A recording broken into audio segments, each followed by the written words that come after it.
This episode of WDW Today is being sponsored by All-Star Vacation Homes. And All-Star Vacation Homes is giving away 2 Disney single-day park passes each day for 30 days. That's right, I think they're about halfway through right now. And plus, if you refer friends, you'll receive an entry for a chance to win the great All-Star Vacation Home summer giveaway, including 7 nights in a vacation home, attraction passes, rental car, and limo pickup. All you have to do is go to facebook.com/All-Star Vacation Homes with an S at the end. And that's it. Sign up, become a fan of it. You'll be instantly added there. So just go to facebook.com/All-Star Vacation Homes. This is Walt Disney World Today. Give us 5 minutes and we'll give you the world. It's Friday, July 2nd, 2010, and this is episode 741 of WDW Today. I'm Matt Hochberg of StudioCentral.com. Joining me on today's show is Mike Scopa, a senior feature writer and blogger for allears.net. Welcome, Mike. I dream of riding on a dinosaur. Magic Matt, Journeys? every night. Yeah. Magic Dreams. Nope. No, it's the parade or whatever in Epcot. The one that's 20 minutes long. I know what it is. What's it called? Help me out here. Toss me Tapestry. Tapestry Dreams. There you go. Yes, that's right. Thank you, Len. Also joining us on today's show is Mike Newell of Mouse World Radio. Way to throw me a bone there, Mike. You got to fend for yourself at this point. After 700 episodes, it's every man for themselves. That's right. just not sure if we can trust you at this point. How well do we really know you? Quote, Matt, quote. Also joining us on today's show is Len Testa, co-author of the Unofficial Guide to Walt Disney World. Len, Sunday actually is July 4th, and because of that, I propose that we celebrate this holiday by having a barbecue, some fireworks, and harassing any British people we can find. I think it's the patriotic duty of every single American dating a UK citizen to break up with them on the 4th of July. That's right. And then just on principle. Any Brit you see, just yell at them, "Don't tread on me, bro." Exactly. Did you guys see the Slate.com contest to summarize the entire Declaration of Independence in 140 character tweet? I had seen your tweets on that, yes. Classic. Also joining us on today's show is the fabulous Annette Owens, a manager of customer relations and group services for MEI and Mouse Fan Travel. Happy Anti-England Day, Annette. Oh, yeah. Got to cook a whole bunch of stuff. Get ready for the picnics. Fireworks. You guys just sit back and relax and enjoy the day, right? That's right. Something like All that. the women got to fix the food. Yep. It's barbecuing. I'm barbecuing. Yeah. Oh, are you? Oh, I'm coming. Well, on today's show, we're actually talking about something that perhaps you've done before or you're thinking about doing, and that's going to Walt Disney World with your kids and their friends. Inevitably, when you have kids, at some point, they're going to ask you to bring, if they can bring a friend or friends to Walt Disney World with them, and there's quite a bit of experience on this panel in terms of doing that. So let's start first with the question: is it a smart idea to bring your kids' friends to Walt Disney World with you? Len, what are your thoughts? What was it the first time that it was brought up to you? What are your thoughts on that? Well, it was. So so I just went with Hannah and 2 of her friends a couple weeks ago. Hannah actually brought up the idea because her friend had somehow, oddly enough, managed to make it through 11 years of her life without going to Walt Disney World. Wow. I know. I was like, what? I didn't see her on Oprah. I don't recall. It was a It was a sense of duty. yes, sir. a humanitarian effort. Because remember, every child today is a potential customer tomorrow. No, so she'd never gone, and Hannah talks about it all the time. And I thought, we really need to bring her if she's never been, because she's heard about it so much, and it is an integral part of Hannah's life. And it was Hannah's birthday anyway, so I thought I'd do it. Then we brought Hannah's friend's sister along because she also had never been to Walt Disney World, and you really can't take one without taking the other. It was funny because for a while there we weren't sure about whether to take both of them. So we initially asked the girl that Hannah is closest with, Allie, asked Allie's parents if we could bring Allie. And they said, yeah, sure, that's fine. So we made plans and everything, and they picked the hotel. And then we realized, well, we didn't ask Kristen to go. What are you guys going to do with Kristen while Allie's gone over the weekend? And they're like, well, we'll probably take her somewhere special like Chuck E. Cheese. And As that compares. I'm like, okay, so maybe we'll take Kristen too because it'll be fun. And so we did. It actually worked out great. We'll talk more about that Really? as the show. You had 3 girls and it worked out great? It was awesome. Yeah, The whole time I'm listening to this, I'm going, that's a mistake. Odd number girls. Odd number girls. That's a mistake. Really? Once I learned, and that's why they don't have odd number of astronauts because you don't want to gang up. Annette, what nice. What are your thoughts on when you were first? I mean, you've done this many times, both for vacation as well as for competitions, because your girls are involved in cheerleading, and Disney World has quite a bit of competitions involved in that. What are your thoughts on? Your initial thoughts, rather, on the idea of it in general. I mean, was there trepidation? Were you okay with it to begin with? No, just like Lynn, my kids were so excited. They have so much fun at Disney. They wanted to share it. And actually, 2-3 years ago, we took, both the kids took a friend, and we actually had one of the kids needed to be on that same Oprah show, had never been. So it made it a lot of fun. But for my kids, actually, they got very involved in the planning. They loved the idea of, we have to go on Dumbo. We haven't done that in a while, but we have to do that because she has to do it. Let me ask you this. Well, and you guys, I mean, it sounds like, you guys are pretty amiable to the idea, but what about like there's 2 issues that come to mind. One is like, what happens if they're having if you have to, what's the word? Like when they're being bad and you have to, time out. Yeah. Like, what do you have to take care of? Discipline? Discipline. I think that's the word. What do you have to discipline? I'm a little scared, Matt, that you don't know the word discipline. He will learn it soon enough, won't he? Yeah, you will. Exactly. What do you? What are your thoughts on that? Because that would be something that, I mean, it's one thing to yell at your own kids because they're your kids, but my fear would be that I would bring the kid to Walt Disney World. It would be okay, but then there'd be a situation where the kids have a fight, and then the friend gets in a bad mood, and now it becomes an issue where you have to discipline them. And that's going to happen whether they're at your house or whether you're out of town or if you take the kids to the beach. It's going to happen. And it does. I mean, it does happen. It happened when we were down, and you just have to set them down and go, here we go. You got to get along. We're here in the happiest place on earth. You got to be happy. What about you? I mean, sure. Certainly, when your kids were younger, you've brought your kids' friends to Disney World as well. No way. No way. I saw too many. I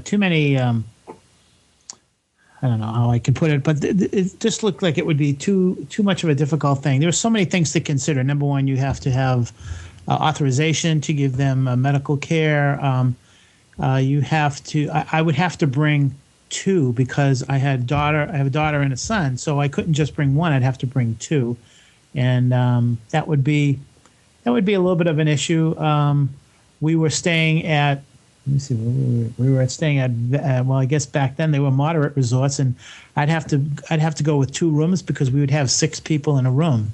So that was the logistics. Just didn't seem to be worth the hassle. The other thing that I was concerned about is that, and here's something that I think everybody should be concerned about, is that before you decide whether or not you're going to take a friend, you should talk with them and their parents and say, so tell me what kind of attractions you don't like. Tell me, are you afraid of roller coaster rides? Are you afraid of heights and things like that? Because you wouldn't want to go down there and let's say the whole family is into Everest and Mary Lou, who's coming, as a friend, doesn't like roller coasters. Yeah. Mary Lou boo-hoo, so. Exactly. So and that's really important, Scopa, because we actually had to do that. One of the kids my daughter wanted to take doesn't ride anything. And when she first mentioned that, I was like, ask her a little bit like when she goes to Carowinds or when she goes to Six Flags, if she rides anything. And she just watched shows. And that's, we kind of made sure we made a right match before we went down. Now, Len, you said this was the first time, this past trip you did like 2 weeks ago. That was the first time you brought the friends of your daughter? Right. Okay. Annette, and your daughter's, Hannah's in her tweens, I would say, right? She's 12, yeah. 12, right. Annette, when was the youngest that you brought your daughter's, well, I guess you could have brought your son also at one point, but your daughter's friends? Yeah, Jonathan was 18 when we brought a friend with him, so doesn't really. Yeah. That's a little different. They kind of did their own thing. I would say it was about 11. I think Allie was 11, maybe 10 when we did it the first time. Would either of you have hesitated at an earlier age, like say 8? I would have because they're a little more, when they're in their tweens, they're more independent. They can take care of themselves. I mean, we stayed in a villa and I had the breakfast food there, but I do not cook breakfast. I'm on vacation. Go grab your Pop-Tart, your granola bar, your whatever, part of the cinnamon roll from the bakery. We're getting up and moving. So, they were off to themselves. Shove the rest of that cinnamon roll in your face, Teddy. Yeah. I mean, they were old enough, I could say. Catch. Yeah, I mean, we let them kind of dictate what we were doing. Right. But I don't want to have to push somebody else's kid around in a stroller at Disney World. Well, and what about you? Would you have hesitated when your daughter was younger? If they were 5, yeah, definitely would have thought twice about that. But for the last couple of years, I don't know about 8. At 8, I'd have to think about it with the parents. But Hannah's been going and doing well at Walt Disney World for a couple of years. I mean, I think even if she was 10, if she was 2 years earlier, I wouldn't have had any trouble doing it. The one thing that Annette said, though, I want to kind of echo that. One of the things that I learned after like one day of touring was kind of let them dictate the schedule and then or the pace of things, and then from that I would figure out how to play tour guide based on the setup. Like for example, have your podcast host take care of the kids for you. Well, yeah, there's that. Yes, it's just on the kids. Just an idea that came to mind. I don't know where. Yeah, I was in the Magic Kingdom. Matt just volunteered after the fact. Did you catch on to that? I've had enough of the kids, and I'm like, that's enough. No, after they had gone to the parks for a couple days early in a row, they needed to sleep in till like 11 a.m. Awesome. and I know, right? And 11 a.m. We're getting to the parks like at noon, and so every morning I was getting them breakfast, and I was making sure that as soon as they woke up, they had something to eat, so nobody was grumpy or anything. And then let them get ready, but then we were going to the parks whenever they wanted to go to the parks, and we would nap whenever we wanted to nap. So it meant kind of ditching the early morning touring plans after a couple days and doing like late arrival touring plans. And once we got there, I was using lines really to figure out what to do next. But it still worked out really well. I mean, we didn't have. I think the longest wait we had the entire time we were there was 22 minutes for Toy Story Mania in standby. It really wasn't bad at all. We used a lot of fast passes, and we still ended up seeing a lot of things. The other thing that I realized is you really have to eat on their schedule. And for kids that age, it really means 4 full meals a day, like a breakfast, lunch, a dinner, and then a dinner again. So there was times where it was like 10:30 at night, and people and the girls were like, we want pizza or we want a steak at 10:30 at night. So we went over to Flippers. So we literally left the hotel at 10:30. Wow. Actually, the night we left the studio. So we actually went from the studios to Flippers. So the studios closed at 10. We got to Flippers got out and got there at like 10:30, and then they ate a complete pizza, and slept until 11 the next morning. I guess it's like being in college. I guess so. It's the teenage touring plan. I mean, really, it really is. It's just very different because they're on a different schedule. Scopa, what got something to add? Yeah, I was going to throw this out to everybody. When I've taken friends, my kids' friends, to like a local amusement park, it's not a big deal. You take them there, and the admission and the food and everything. But when you're taking a child's friend to Walt Disney World, and you have to deal with flying down and admission and food and everything, do you hit the parents up for some money, or do you foot the bill yourself when you make that offer? What does that offer mean? Or does it vary from individual to individual? That's a great question. I mean, who pays are you paying the whole thing, the whole bill, everything, or did you get money from the parents? I mean, it's kind of a personal question, but I think you talk it over with the parent and say, I'm thinking about taking Maddie and Lenny to Disney World, and because they're friends with Annette and Mike, and you say, well, gee, that would be very nice, thank you, and that's it. How do you break the news that well, yeah, but I'll pay for this part of it if you pay for that. Right. That's a good question. That's exactly how I handled it. We had the timeshare, so we were using that for the place to stay. So, we were like, they've got a place to stay. They're going to be with us. We drove down so there was no flight involved. Of course, that's, we're in North Carolina. That's a little easier to do than, say, middle of the country. But we did come to the parent and say, here's the cost of the ticket that they're going to need. And, they're going to need some money for food and souvenirs. And we're planning on these, 2 or 3 different sit-down restaurants about this kind of cost. So we gave them a ballpark. And then, the parents, didn't even hesitate. They were like, yeah, great. Because they'd never taken their child there. So they gave you the money based on the ballpark estimate. Yes. Okay. And then there was actually extra because, their kid was buying a lot more souvenirs than mine. Because mine go all the time. What about you, Len? I didn't ask the parents to contribute anything. Okay, so you felt, all right, I invited. if you listen to this podcast, that's not a surprise. Yeah, I know. I knew that was coming. That's why I wanted to go first. Yeah. Here's another rule. If I invite, I expect to pay. Right. I guess that's true. I mean, yeah, it's like a date, Yeah. And again, Yeah. I can do it, right? So Yeah, and Len brings up a good point, because if you are talking with someone who's having trouble and you're saying, "Hey, I'd like to take Jimmy," with the family, you don't want to put them on the spot and say, oh, by the way, it's going to be X dollars. Can you write me a check for $500? That'll cover this and that, and I'll take care of the rest. So, Right. So Len's got a good point. If you make the offer like that, you should just at least be expect. prepared to pay. Yeah. Right. I guess the other thing just to say is, at least from our perspective, we never mention it to the kids. We went to the parents first. That's the other Smart. thing. You don't want to get kids excited thinking they're going and the parents go, no. Yeah, that's a good point. So we went straight to the parents and talked. Our kids had an idea, but we didn't, confirm anything with them until we had talked to the other parents. Newell? I have a question for you guys. What do you do if the child you bring that's not yours gets sick or gets hurt? In my situation, I had being a chaperone, and I guess because I've just gone with so many groups, I have all that paperwork with me on my person wherever we're at. So they get hurt, they get sick. It's your responsibility. Just so off you go, and you're calling mom and letting them know what's going on. I'm just going to say, thank heavens, it's not happened. Len, Right. No, I'm just curious. Like if you need to know if the kid has an allergy or something like that, or Right. a disability of some sort, you need to know that ahead of time before you go Right. and volunteer. Of course. To bring somebody down. Len, your theory is if they were to get sick or injured, is like, who are you again? what? I'm not sure we've met Cut before. your losses. Yeah, cut your losses. Look, I left with 3. I came back with 2. That's a majority, right? We've still. Oh my gosh. You just tell Hannah that she was holding you back, really. It's for the best. Look, I'll be back in another month. What could possibly go wrong? Like, it's funny you're concerned about the medical stuff. I have to say, we had some of the weirdest things happen that I've never had happen, such as all kids have cell phones these days. So, you're standing in line and you would think they would be talking with each other. Well, they are via text Huh.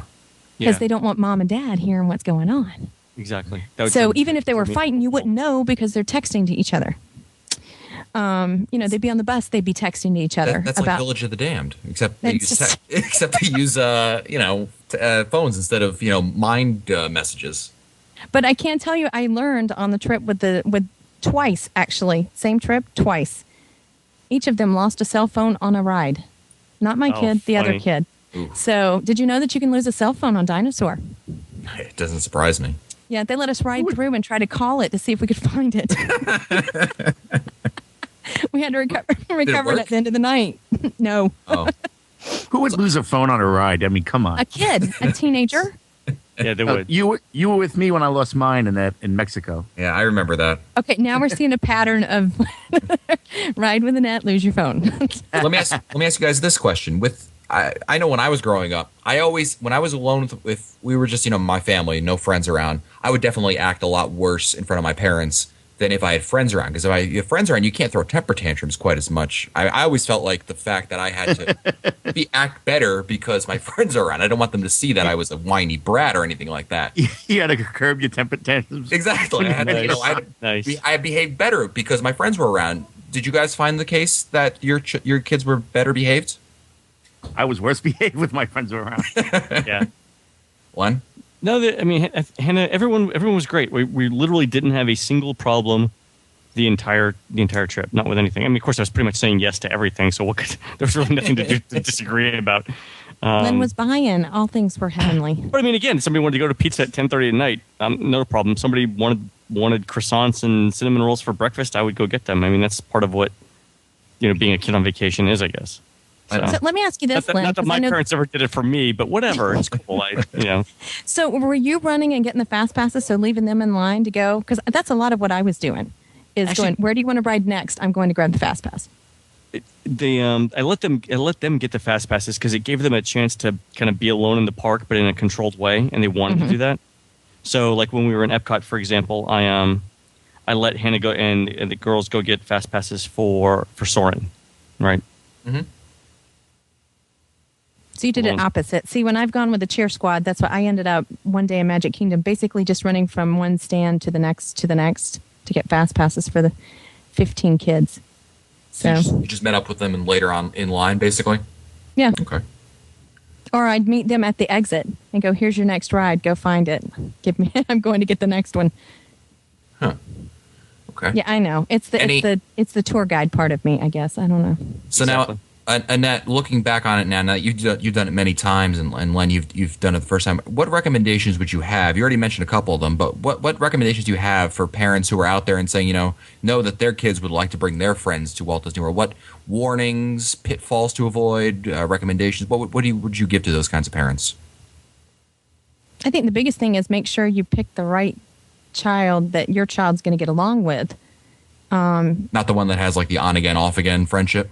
Right. Because you don't know exactly what's going to happen. You got to take some thought process into it as to who's going to get along. And especially in my case where I had 2 daughters 3 years apart bringing friends, you're trying to make sure all 4 will somewhat get along for a week. Yeah. So you got to put some thought process into it.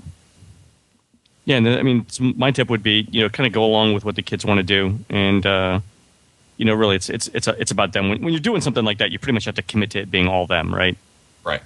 Yeah. So if they want to have four meals and 2 dinners a day, and then they want to sleep until 11, go ahead and sleep until 11. I also let them pick the hotel, which is actually was really good. It's Animal Kingdom Lodge. And that worked out really well. Cool. Anyway. All right. Well, that's going to do it for us today. Don't forget, this episode of WDW Today is being sponsored by All Star Vacation Homes. And All Star Vacation Homes is giving away 2 single-day park passes each day for 30 days. Plus, if you refer friends and receive entry for a chance to win the great All-Star Vacation Home Summer Giveaway, including 7 nights in a vacation home, attraction passes, rental car, and limo pickup. All the details on how to enter and the best way to win, the only way to win, is to go to facebook.com/allstarvacationhomes. And don't forget, our next live show is on July 18th, I think, 2010 at 8 o'clock p.m. Eastern Time. It is the 18th. If you want to find our older episodes, read our show notes, or send your comments, visit the WDW Today website at wdwtoday.com. For Len Testa, Mike Scopa, Mikey Newell, and the fabulous Annette Owens and all their friends, I'm Matt Hotchberg. We'll see you on the next show. Stupid Judy, stupid energy. This has been a production of Mouse World Radio.